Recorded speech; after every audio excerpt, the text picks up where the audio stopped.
Hello, everybody out there in radio or internet land. Y'all are listening to Media Cyphers only on 89.1 WIDR or Western Michigan University. As always, the following thoughts, views, and opinions are not necessarily those of 89.1 WIDR or Western Michigan University, no matter how dope or insightful they may be. If you're a first time listener, this is our weekly kind of news talk program from the perspective of working class folks here in Kalamazoo, talking about what's going on here in the city of Kalamazoo, the state of Michigan, the Midwest, so-called United States, and the rest of the world from that working class perspective, kind of taking a critical eye to both the establishment and mainstream capitalist media. Joined today by my wonderful co-host Nora. Nora, how are you doing this afternoon? I am doing okay. It's a nice day. There's a festival right outside my place, and I will be going to that with my friends after this. Fantastic. Before we get started, quick reminder. We did. So, if you listened to the live radio broadcast last week, I did talk a little bit about the UAW strikes. The audio recording of that is lost to time, like tears in the rain. But I primarily was just kind of citing some articles about it, and we did our typical analysis, talking about kind of the corporate media bent of all this kind of bias again, talking about like, oh, this will disrupt the economy, et cetera, et cetera. A lot of praise to the UAW for tying this into past historical strikes, the sit down strike in 1937. I think that bodes well for a labor movement that is trying to kind of reconstitute itself along those more kind of militant lines that we had back in that day almost a century ago. But I'll make sure kind of share those articles out. There's some really good analysis, particularly from Democracy Now! Left Voice, about the current UAW strikes. And keep posted. They've got picket lines if you are close to the east side of the state in particular, and you can make it over there. They would love to have you on the picket lines. I know their other big ask, though, is really just sharing information out on social media. Yeah, keep posted on the UAW, what they're up to, their needs and asks as the strike continues. Um, uh, Also, congrats to the WGA for winning their strike. It has officially ended, and they got all of the demands that they were hoping to get, including the ones that the studios insisted were impossible. But now we know that better things are possible if we organize the working class and fight for what we really need. I think the yeah, main things are like residual increasements, success based, like for both like in terms of total subscribers of like a platform as well as how much success a show or movie has. There's very robust protections against AI, so that like you can't use AI as an excuse to pay people less. You do have to have writers' rooms so that you can't just like not hire enough people. There's just a lot. Like I know I'm missing a few things, but like Adam Conover really covers it both on his page and on his interview where he did with Hassan. So yeah. Oh, but worth mentioning, however, the SAG-AFTRA strike is still ongoing. I yes. imagine that'll follow suit in terms of finishing soon, because if the studio, like evidently the studios really want to like start getting back to work so they can make money again. So my prediction is that the actors strike won't have to go on for much longer and they'll make similar gains. We'll see though. Yeah, and I also just want to say, quick shout out to the writers. I really think, especially around the issue of AI, both them and the actors union are kind of the tip of the spear on this particular issue. And AI is going to have huge ramifications for the entirety of the working class, and I think it sets a very good precedent, for especially other mega corporations who are going to see how they can use AI as quickly as possible to try to either lay people off or squeeze workers. And the writers really, they drew a line in the sand. And it's an example the rest of the working class should really draw from in the coming years as corporations try to replace more and more of us with artificial intelligence. So, I think that was just a particular point worth mentioning in the outcome of the strike. Yeah, AI and automation have really come for every industry if they haven't already.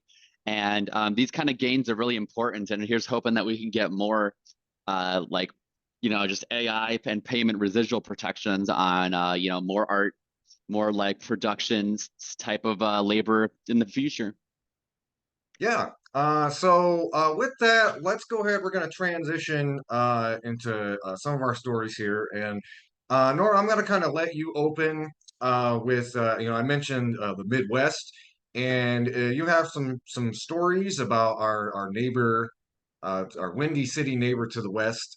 And I thought maybe we could start if you wanted to talk about some of these important stories that, again, also have significant ramifications for those of us here in Kalamazoo and Michigan more broadly. Yes, absolutely. So, a lot of interesting stuff going on. Like, I have two good news stories and one bad news story coming out of Chicago. So, we had, well, as some of you might have already heard, we had a recent election and we were able to successfully elect a progressive mayor in Brandon Johnson. So, this has been like really good news. Paul Vallis was like really scary, very much a puppet of like the cops, but not everything's perfect. However, we have some very exciting things because the capitalists in Chicago have shut down a lot of the grocery stores recently, both especially in like the South Side and West Sides, which are traditionally seen as like the underserved, underinvested areas of the city. It made really big news when Walmart pulled out, and there was a Whole Foods in the Inglewood neighborhood that closed recently as well. However, Chicago wants to eliminate food deserts by opening up a municipally owned grocery store. Now, something like this is not unprecedented, but it has also come up in places like Kansas and Florida, like kind of small towns around there, where they have a lot of like an elderly population and they don't want to have to, and they're not able to travel to go get their groceries. So a municipally owned grocery store like would not even necessarily be for profit. It would be more so that people can get food because everybody needs food and you don't want to have to drive away. Like if you're already working like in a lower class neighborhood and you're already like working one or two, three jobs, you're not going to have time to go all the way across town to get your groceries. So something like this is really necessary. And it's going to be really huge for the city. So hopefully that gets open soon. Something else that's exciting for Chicago is that it got rid of its gang database. Now, you've probably heard of something like this in other cities, but like these gang databases are not actually gang databases. Like there's a lot of like young children that even get like automatically added to this list just by like association with certain people. And it's really like a racist and inaccurate information because as you can imagine, there's disproportionately targets black and brown individuals to justify more police presence in those areas. So getting rid of that is also a huge step in the right direction. Very proud about that. However, the Johnson administration has trying to also deal with the recent what's it called, the recent migrant crisis in Chicago.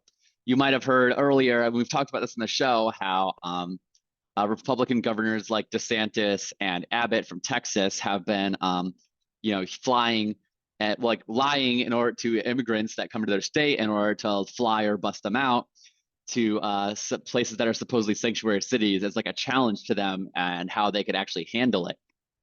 Which, by the way, like sending someone across the country like that is like human trafficking in the first place. So we'll just like get that out of the way. But one thing that like really questionable the Johnson administration is doing is that they're planning to give a $29 million contract to to Aegis Defense, a shady subsidiary of Garda World, to provide care, quote, for migrants.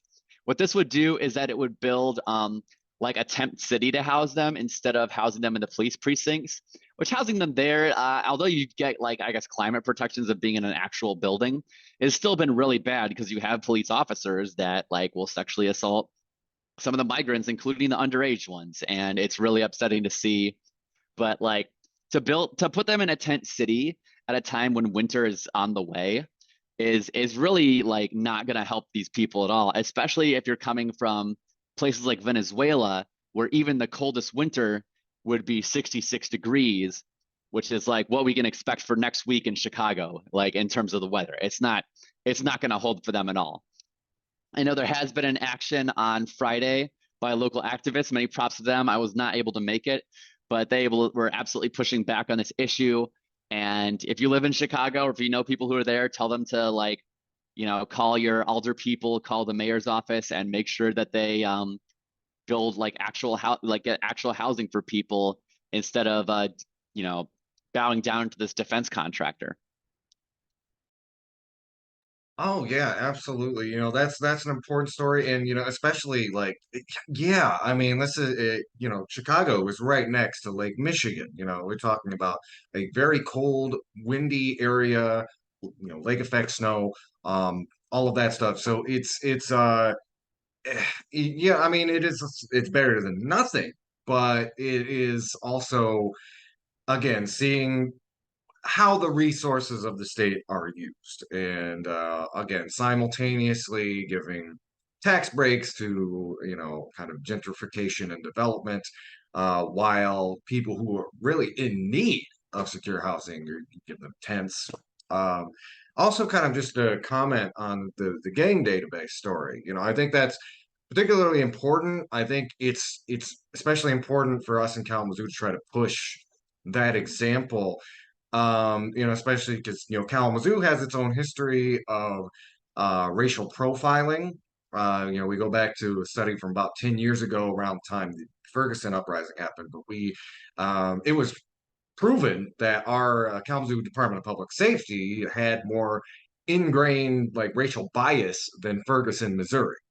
We've also seen, we've had several stories in the last few years about Kalamazoo public safety officers targeting youth, folks underage, whether it's at the bus station, or, particularly in 2020, we had a big story of the police targeting these young protesters.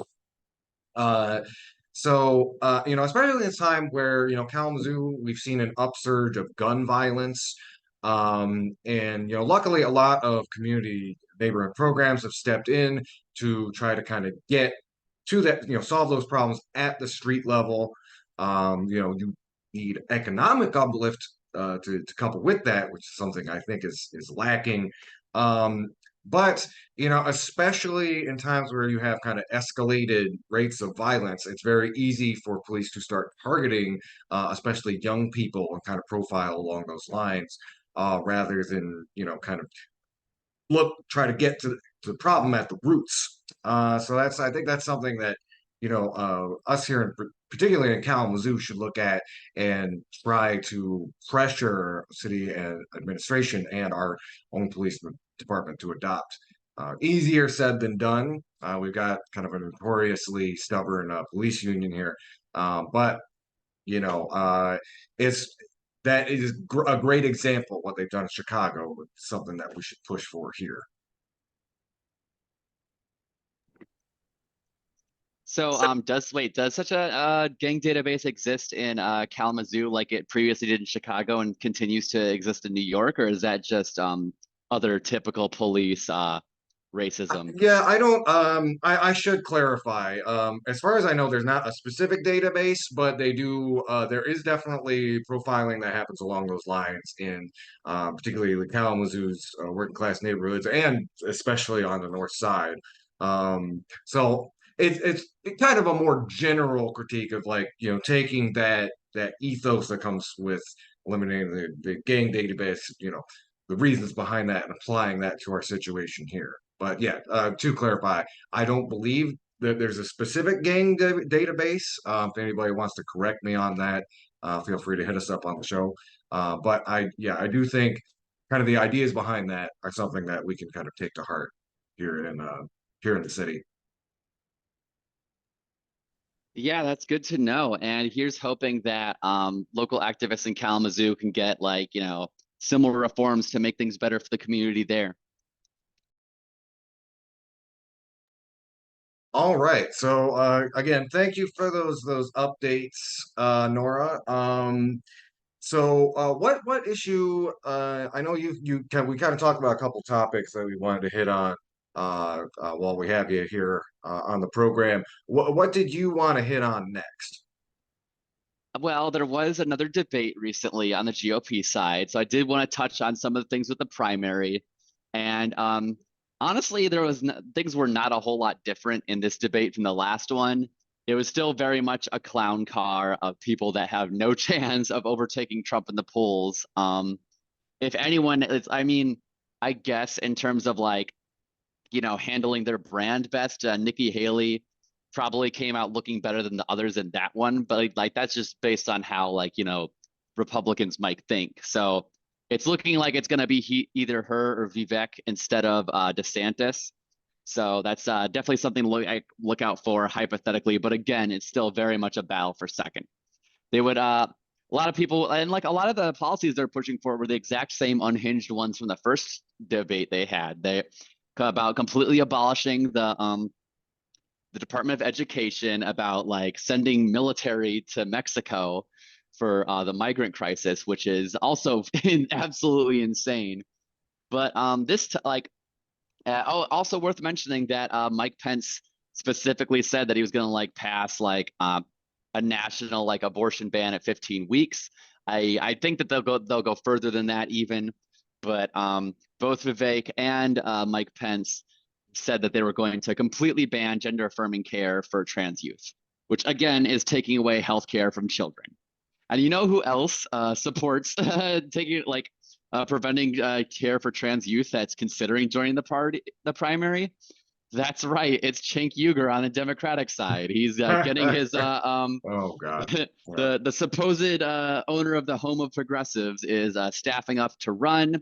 And while he didn't say that in his in his mention of like considering to run on the Democratic primary, uh, he said it in the past, right? He said that he doesn't support trans people in sports, nor does he support trans youth getting access to the care they need, which is really concerning that like someone that progressive is triangulating to have at least a similar policy to Mike Pence. But that irony is not lost on me. It's I I mean, assuming he joins the primary, I'd still probably vote for Marianne Williamson. I know she's not perfect either, but like she's been in the race for longer and has like at least this like a more credible recent record on those issues. I know that she like praised like Joel Olstein, the megachurch pastor in the past, but again, that was like over a decade ago. So there's a lot of factors to consider, right? Like the RFK also said that like the water, like chemicals in the water made you or are gonna make you gay or trans, right? So this is like really literally Alex Jones stuff. So Yeah, like it is kind of wild too how like the Green Party has often had a reputation for kind of uplifting people who kind of like with some out there sometimes conspiratorial or kind of new age spiritualist beliefs, but it seems to be the Democratic primary now that's the home of that. Like yeah, you can exactly. say what you will about Cornell West, but I've never heard him talk about vaccine conspiracies. Oh my gosh. Yeah, I know that like early on, Marianne was also on board like the vaccines cause autism train, like or like, again early on, but like and she still to this day like says that she understands healthy skepticism, even when she was given an out for that position when interviewed by Hassan about it. So that's that's what I mean when I say she's not perfect. Like my partner is a doctor and he does not like her at all. And I understand that coming from that perspective. And it's like I'm glad that like people who might have fallen for that vaccine lie in the past are at least turning around on it. But my point with talking about these different candidates and like the fact that I call it a transphobia primary is also the fact that like Trump has announced he's going to push draconian policies on the issue.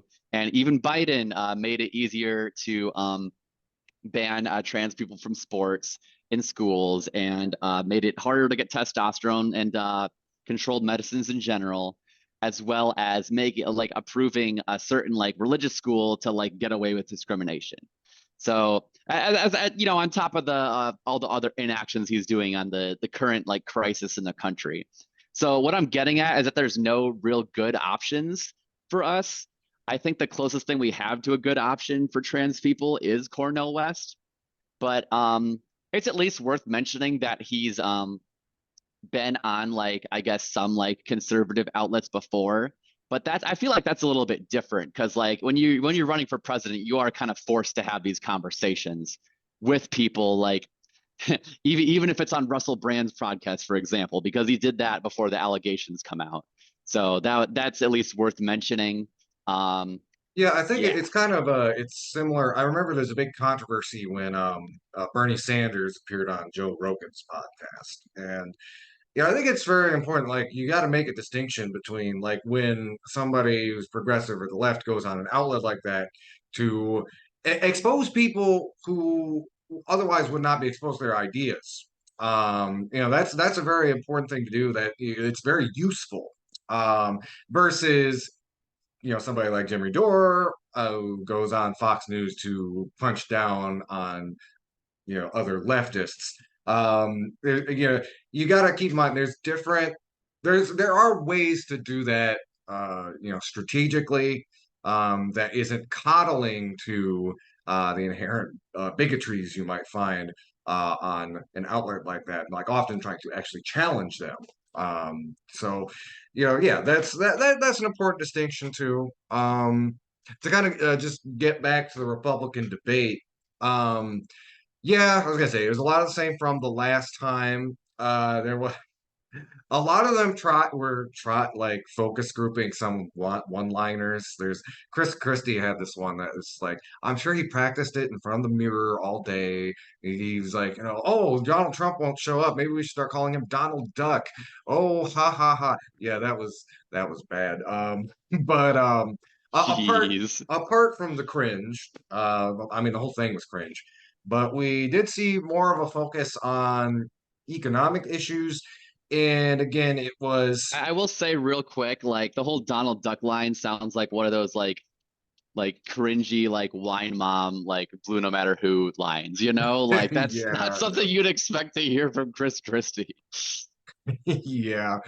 Um, but just some observation because they're asking more economic questions, so kind of necessarily, uh, there was a lot more union bashing in the last debate, which I thought was kind of interesting because same week Donald Trump or Donald Duck or whatever you want to call him was making these overtures to auto workers, even going so far as to basically he kind of pretended that he went to a union shop. He went to a non-union shop and was like talking about how like I'm gonna get all the endorsements from the UAW, blah blah blah blah, which obviously ain't gonna happen in a million years, but he's at least pretending to care about unions, whereas the Republicans on the debate stage were punching down on unions at every possible opportunity, particularly teachers' unions. Anytime an education question is brought up, it's like the fault, all the problems with education come from these teachers unions, calling them like Marxist and criticizing them for polluting the kids' ideas with things like let me check my notes. Oh, historical truth, all that stuff. So we definitely saw a big uptick of bashing against unions, and it's what's interesting to me is the way the Republican Party is trying to speak out of both sides of their mouth, and trying to make these appeals to the work to mostly the white working class, um, while simultaneously punching down on their organizing. Or you could take the Trump uh, tactic of pretending to care about them.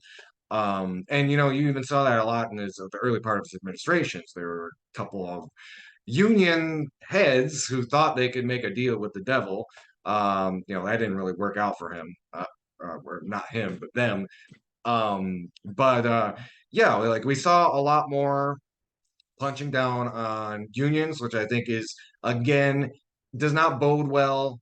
One of these people is probably going to end up being the vice president, and as much as Trump doesn't actually care about unions, he'll probably have a lot of influence from whoever is in his ear about how he's going to rhetorically approach them. Um, so yeah, it's bad news for unions. And again, Biden hasn't been great as I talked about a lot in the last episode. This is a man who crush the rail unions. And while it is historical and unprecedented that he has had to kind of pay lip service to the UAW strike by actually showing up, um, we're talking about kind of degrees of bad. Whoever's in there is going to be basically the facilitator for the capitalist class. And if we end up with a Trump, with one of these people as they're running, as their beat, it's going to be a lot more militant and overt oppression of organized labor than we've seen thus far under Biden, which again hasn't been good either. Uh, but yeah, I think it's of the people on the stage. I think there's only maybe like Chris Christie, Nikki Haley didn't necessarily talk about unions too much, but everybody else was just like union bash, union bash, union bash. And whenever they could, pivoting the issue to immigration. It almost felt like when they got a question that made them feel uncomfortable or they couldn't really answer sufficiently, they would pivot to like a lot of quippy one-liners, like Biden shouldn't be on the picket line; he should be on the southern border, or blah blah blah blah blah. And this is something that's actually getting some traction. We've actually seen some Democrats echoing these anti-migrant and anti-immigrant talking points. Of course, all of these people, whether they're liberal or conservative, miss the forest for the trees, which is the border crisis, if you want to call it that, people coming up to the southern border to seek asylum, is the direct result of decades of U.S. imperialism and colonialism in Latin America. The conditions they are fleeing were literally caused by our policies and sometimes us directly meddling in their internal affairs. We just observed the anniversary of the assassination of Salvador Allende in Chile, who was replaced by a capitalist-friendly dictator. Um, Venezuela, you mentioned earlier, Venezuelans coming up to the United States. We have had crippling sanctions on that country for the better part of a decade now, and literally during the Trump administration tried to overthrow their government. So I know it's almost like a cliche at this point. It's like, oh, you think everything is America's fault, and it's like when it comes to the migrant situation, yeah. I would recommend, Absolutely, it is. yeah. Can't recommend enough if y'all want a good primer on this particular issue. Um, the Harvest of Empire by Juan Gonzalez is a critical piece. There's a book and there's also a documentary, which I believe you can find for free on YouTube. But it really connects the dots between this legacy of U.S. imperialism and all the refugees coming up to the border seeking asylum or just a better way of life up in the United States. And again, it's important to remember coming out of the rhetoric of this debate that like all of these Republican candidates are establishment figures, whether they want to pretend to be or not. Like they're all getting funded by like a lot of the same groups. So what they're saying is not only stuff to appeal to their base, but also it's what they're the people who are in charge of them want. That's something very important to keep in mind. Like that's what I'm getting at on how like primaries can affect someone's policies in running in the general election. For example, Joe Biden pretending that he supports most of Bernie's policies in order to getting elected, only to abandon all those. But what manages to continue from a possible Republican presidency, like even under Trump, I imagine would have a lot of very similar policies to what we're hearing in the debate. Yep, and absolutely. And as we always tell our listeners, if you want to properly predict what the policies of any given candidate are, it's better to follow the money than follow their words because that is a much better predictor of how they are actually going to govern than what they are saying when they're trying to get votes. Even now, like again, just the complete 180 of Joe Biden. Last year, crushing the rail strike at the behest of the rail corporations versus now where he's trying to appeal to UAW workers. Would he have behaved differently if we didn't have an election coming up? I think I could say with a certain amount of surety that yeah, it probably would look a little bit different.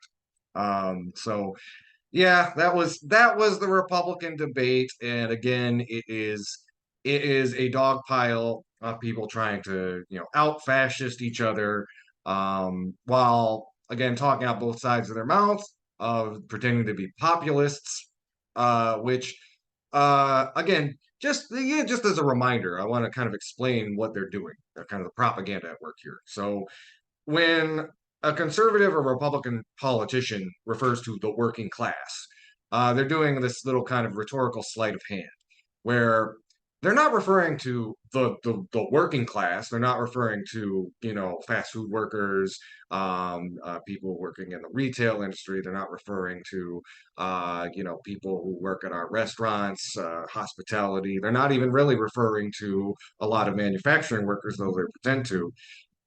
What the strata they're referring to is this kind of petty bourgeois middle class, who has seen some slight losses, in the last couple of decades of neoliberalism, and is very easy to coax into blaming everybody else rather than the capitalists. Whether it's immigrants, migrants, Black Lives Matter, the list goes on, environmentalists.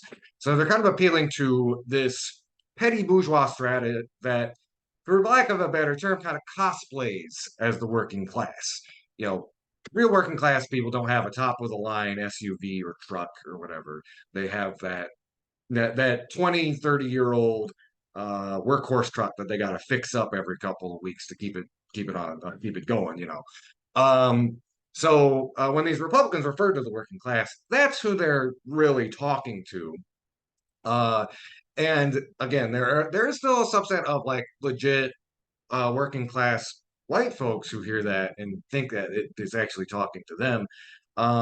But for the most part, that's what that's about, because they know those are the most reliable voters.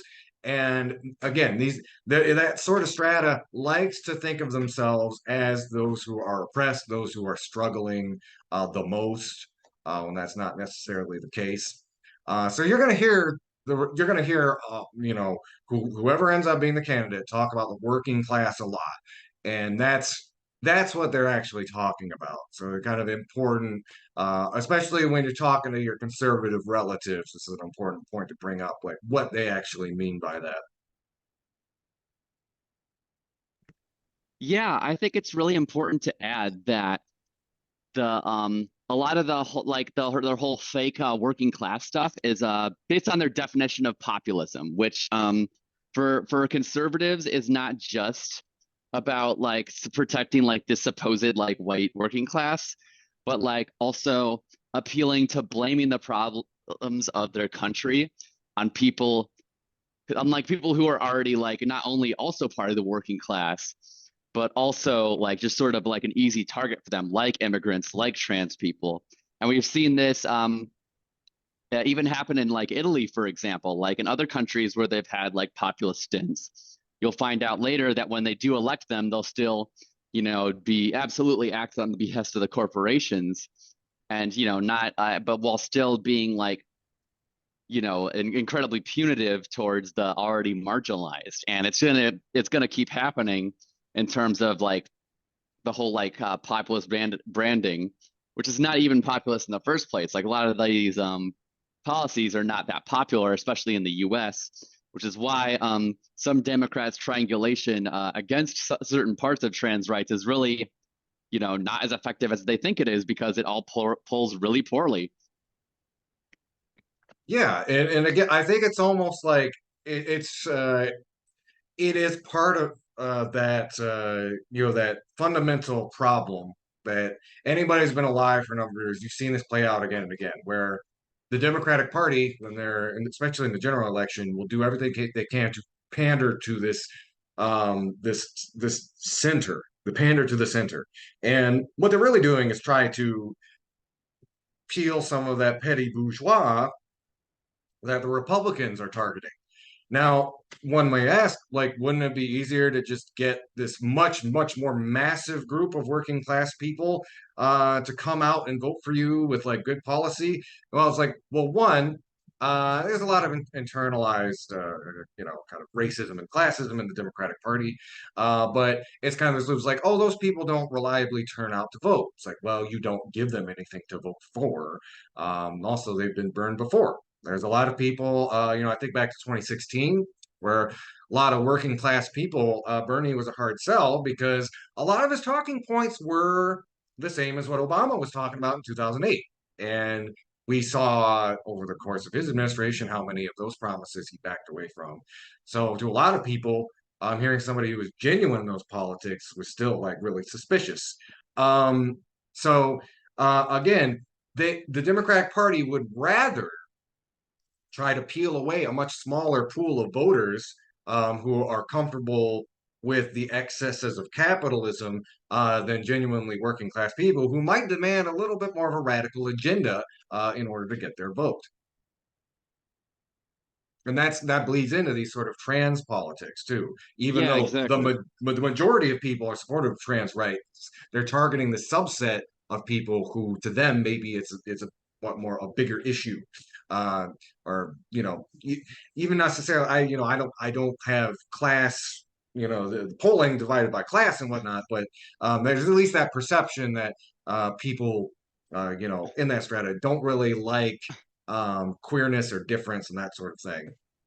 Right. And you also bring up a good point that like the Democratic strategy does like really is really trying to focus on like, going after people that might not necessarily vote for them.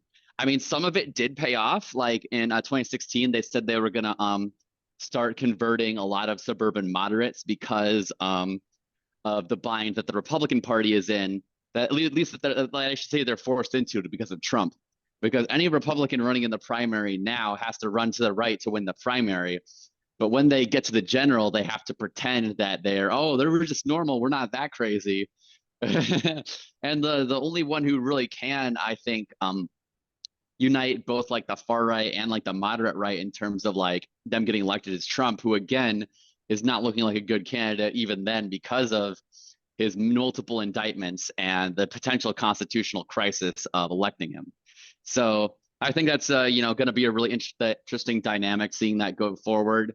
I think that Biden has to f up really badly if he's going to lose to Trump or any other Republican later. But we'll see we'll see how they do that. I mean, like for example, with the student loan thing, student loan repayments are restarting. That was another abandonment of his promises. Like we shouldn't even have student loans right now. Mm. However, for those listening who have student loans, I do want to interject that it's worth mentioning that you don't like, while you will start accruing interest on them again, you don't actually have to pay them for another full year. And in fact, there's a student debt strike going on because of that. And if you're able to get your payment to 0% or you like don't have to pay because of the on ramp, do that. And you can like look up strike debt on Twitter or like just the debt collective, it's also called. It's just like the nation's first union of debtors, and they're really fighting to get a lot of as much student loans eliminated as possible, and they already did for multiple subsets of people by pressuring the administration. Yeah, we'll link to that in the show notes. Especially we cast out of Western, and I'm sure a lot of y'all listening think about student loans a lot. So yeah, we'll link to that in the show notes if that's something that you are interested in learning more about. Um, okay, Nora, any other thoughts on the Republican debate, or did you want to transition into a different topic? I want to like build off of a different topic that's actually very similar. So we were talking about how the insane stuff they're saying on the debate is exactly what the establishment wants. Oh my God. Okay, real quick though, there's one thing I forgot to mention about the whole populism thing with Trump visiting like the auto workers earlier, like in the past week. He specifically went to a scab plant. Like these are not union workers. These are not people that are striking. And the media is reporting it as it's similar to Joe Biden historically being the first U.S. president, sitting U.S. president to visit a picket line.